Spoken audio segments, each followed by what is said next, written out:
शफक की सुर्खी आसमान के किनारे फैली हुई थी जब सज्जाद अपनी पुरानी साइकिल लेकर घर से निकला। इसके हाथ में माँ का बनाया हुआ नाश्ता था और दिल में वही पुराना सवाल, तकदीर। क्या वाकई ये सब कुछ पहले से लिखा हुआ है? वो सड़क पर चलते हुए दूर उफ़क़ को देख रहा था जहाँ सूरज की पहली किरणें फूट रही थी। वो रास्ते में अपने दोस्त आरिफ से मिला जो एक छोटी सी चाय की दुकान पर बैठा था। अरे सज्जाद, आजकल कैसे हो? नौकरी के लिए कोशिश जारी है? आरिफ ने मुस्कुराते हुए पूछा। सज्जाद ने एक गहरी सांस ली और अपनी साइकिल रोक ली। उसके चेहरे पर थकन और मायूसी के साए थे। सज्जाद ने कहा, हर जगह दरवाजे बंद हैं। लगता है मेरी किस्मत में ही ये सब लिखा है। आरिफ ने इसका कंधा थपथपाया। तकदीर को भी तो तेरे कदम चाहिए दोस्त, वो खुद तेरे दरवाजे पर नहीं आएगी। ये कहकर आरिफ ने एक छोटा सा कागज सज्जाद के हाथ में थमा दिया। ये लो, एक नए दफ्तर का पता है, कल वहाँ इंटरव्यू है। अगले दिन सज्जाद ने खुद को एक शानदार और बुलंद उबाला इमारत के सामने पाया।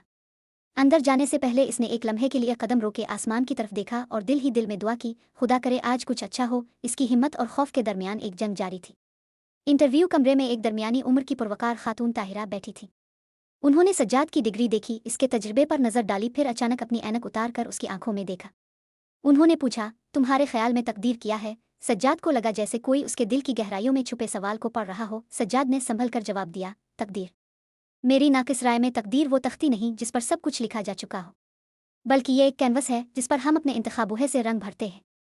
हाँ, कुछ रंग पहले से हो सकते हैं, लेकिन तस्वीर हम खुद बनाते हैं। ताहिरा की आंखों में एक खास चमक आ गई। एक हफ्ते बाद जब सज्जाद को नौकरी मिलने का खत मिला तो वो खुशी से निहाल अपनी माँ आमना के सामने घुटनों के बिल बैठ गया। आमना ने नम आंखों के साथ उसके सर पर हाथ फेरा। बेटा, तकदीर लिखने वाले ने कलम तो हमारे हाथ में दिया है, हम इससे जो लिखते हैं वही हमारी तकदीर बन जाती है। सालों गुजर गए और सज्जाद की मेहनत रंग लाई। अब वो इसी कंपनी के मैनेजिंग डायरेक्टर बन चुके थे। एक दिन आरिफ उनसे मिलने दफ्तर आया। देखा, मैंने कहा था ना कि तकदीर तेरे कदम चाहती है। सज्जाद अपने बड़े और पुरताइश दफ्तर में अपने पुराने दोस्त का इस्तकबाल कर रहे थे। सज्जाद ने अपने दफ्तर की खिड़की से बाहर देखा जहां नौजवानों की एक भीड़ नौकरी के उम्मीदवारों की कतार में खड़ी थी। इसने मोड़कर आरिफ से कहा, हम सब के हाथ में एक तख्ती है आरिफ, पर लिखने वाला कलम हमारे अपने हाथ में है। तकदीर को बदलने का पहला कदम ये यकीन है कि वो बदल सकती है। सज्जाद ने अपनी सेक्रेटरी जोया को अंदर बुलाया और हिदायत दी, उन सब उम्मीदवारों को कहो कल सुबह 9 बजे दोबारा आएं। मैं खुद उनका इंटरव्यू लूंगा। कहानी का इख्तिताम एक नए आगाज का इशारा था। तकदीर का पहिया रुकता नहीं, वो तो उन हाथों से चलता है जो इसे धकेलने का हौसला रखते हो।